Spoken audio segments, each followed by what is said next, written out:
Ar esate kada susimąstę, kas parodo ir atskleidžia mūsų tapatybę? Gyvosios tradicijos. Ir jose užfiksuoti savitumą nusakantys, bei krašto kultūros ypatumus atpažinti padedantys ženklai, raktai, simboliai. Jie kaip vėliava telkia bendruomenę, tautą, valstybę. Laidų ciklas Lietuvos kodas pristato į Lietuvos nematerialaus kultūros paveldo sąvadą įrašytas vertybės, tradicijas, reiškinius, išsaugojimo veiklų praktikas. Apie jas pasakoja vertybių saugotojai ir puoselėtojai.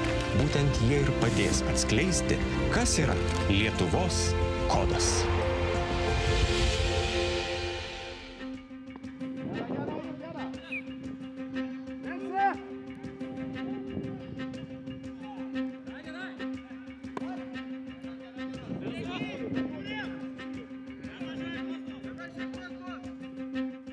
Ritinis, kiek žinoma, yra iš lietuvių kilęs ir yra labai senas žaidimas. Pirmą kartą rašytinių šaltiniuose tai yra aprašytas 1690 metais. Klaipėdos krašte prūsų kunigas yra aprašęs lietuvių žaidimą. Paskui kitas kunigas irgi Klaipėdos krašte 1698 metais aprašyta, tai yra lietuvių žaidimai ir pramogos, buvo aprašyta, kad lietuviai šaudė į lanku, mėtė į kuoką ir žaidė į ritinį. Tai nuo to laiko mes ir žaidžiam su šiek tiek mažais pakeitimais. Pirmiausia, rašytiniuose šaltiniuose žaidimas minimas kaip karių pramoga. Vėliau vertintas kaip naudinga sveiko, protinio ir fizinio lavinimo priemonė.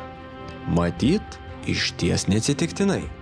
Mes pagrįstai gan galime manyti, kad ir visoje LDK teritorijoje 14-15 amžiuje, kol buvo Lietuvos valdomos teritorijos ir Ukrainoje, kad tuo metu irgi buvo žaidžiama. Kodėl? Kodėl? Nes Ukrainoje iki šiol yra aprašytas, nežinau, ar šiuo metu vis dar žaidžiamas, bet yra labai panašus žaidimas, kuris nesitransformavo kaip į sportą, bet liaudės žaidimas. Ribka su sportiniu sąjūdžiu tarpukaryje buvo standartizuotos taisyklės ir perėjo kaip sporto iš liaudės žaidimo. Tai remiantis tuo, kad ir Ukrainoje yra žaidimas aprašytas, ir Lietuvoje ir artimiausiai tie realūs ryšiai yra 14, 15, 16 amžius, kad tuo metu tikrai galėjo būti žaidžiama. 1845 metais Simonas Daukantas jau yra aprašęs plačiau apie ritinių žaidimą, Motiejus Valančius aprašęs. Tai, kaip Daukantas minėjo, tai yra jau lietuvių, kalnėnų ir žemaičių karo mokslinyčia. Karo mokslinyčia jau jis tuo metu paminėjęs, tai kas gali paneigti, kad šitą žaidimą žaidė ir Vytauto laikais. Tų laikų mūšių, viduramžių mūšių ir 17 amžiaus, 16 mūšiams. Nes vienas dalykas, komandų yra labai svarbu išlaikyti atstumus ir išlaikyti eilės, sustoti, pasisukti, visi turime, kaip ir rikiuotėje pasisukama, priklausomai nuo to, iš kur metikas meta. Reikia pakankamai ir ištvermės, kad bėgioti, bet tuo pačiu ir fizinės jėgos, kad išmesti ribką. Jinai metama gali būti labai įvairiai, metama ir į vieną pusę sukant lanką, į kitą pusę, ir tas metimas jis panašus tiek į ar kirvių kirtimą, ar į ieties metimą, ar su kalavijų kirtimą.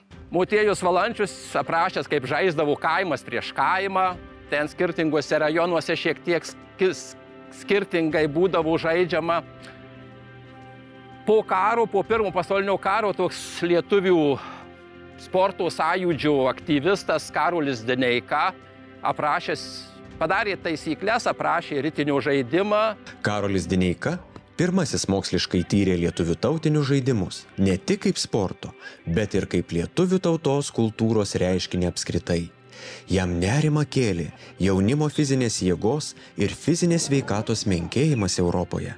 Dineika manė, kad viskas yra dėl to, jog tradiciniai žaidimai tiesiog užmiršti, o juos, ypač rytinį, juk žaidė jaunimas gryname ore. Dineika pabrėžė ir dar vieną teigiamą tradicinių lietuvių žaidimų bruožą – jų prieinamumą visiems.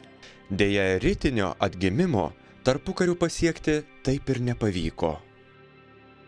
Po Antro pasaulinio karo 1956 metais Karo Lineikos mokinys Vytautas Taponaitis perrašė taisyklės suviesus, šiek tiek pakeitė, padarė guminės ribkas, šiek tiek jos minkštesnės už tas geležines, tai kad tos tikrai skaudžios, šitos jau minkštesnės, bet irgi kietos gumos diskai. Ir kelis metus dar ten festivaliuose dalyvavo šitas žaidimas. Nuo 1961 metų vyksta Respublikos ritinių čempionatai.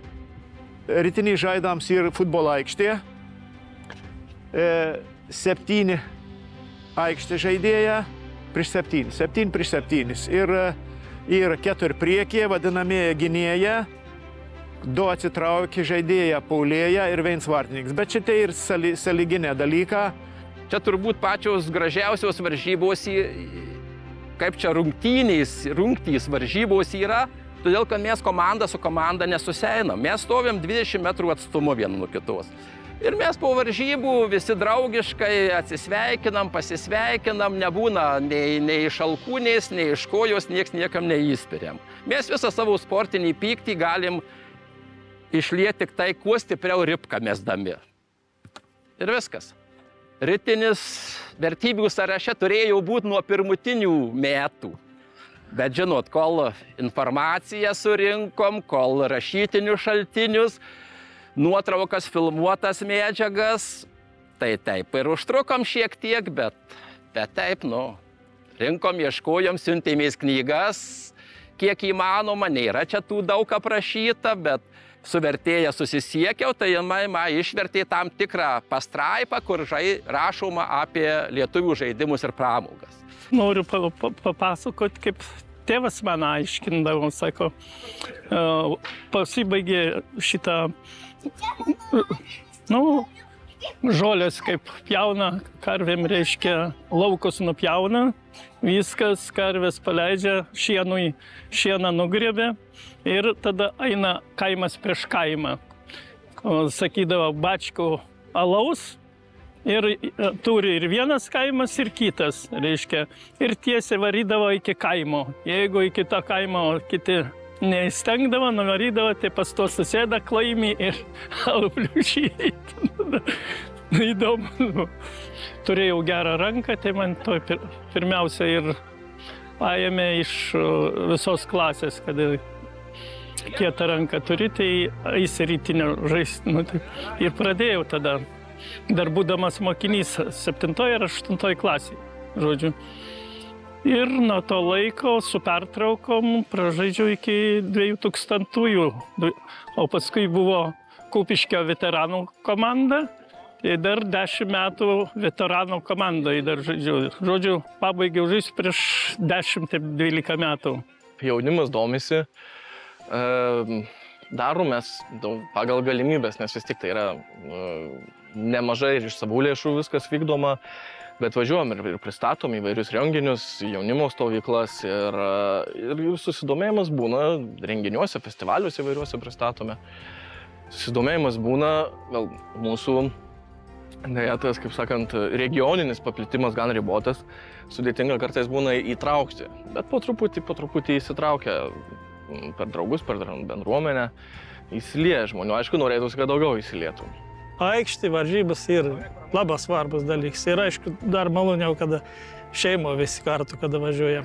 Aišku, šiemet reikia pasidžiaugti, čia taip jau pradėjo ir dalyvaus moterų čempionatas. Pavyzdys yra Airijoje, jie turi 2 nacionalinius sportus ir jie aukštumoje, aš klausiu, kaip jūs taip pasiekėt, kad taip išpopuliarinu, tai kaip jie sako, aš to Airio klausiu, kaip sako jisai. Kaip sako, jisai gali būti, taigi čia mūsų dalis, mūsų istorijos, mūsų tautinio identiteto dalis yra, tai kaip mes galim tų sportų nepalaikyti.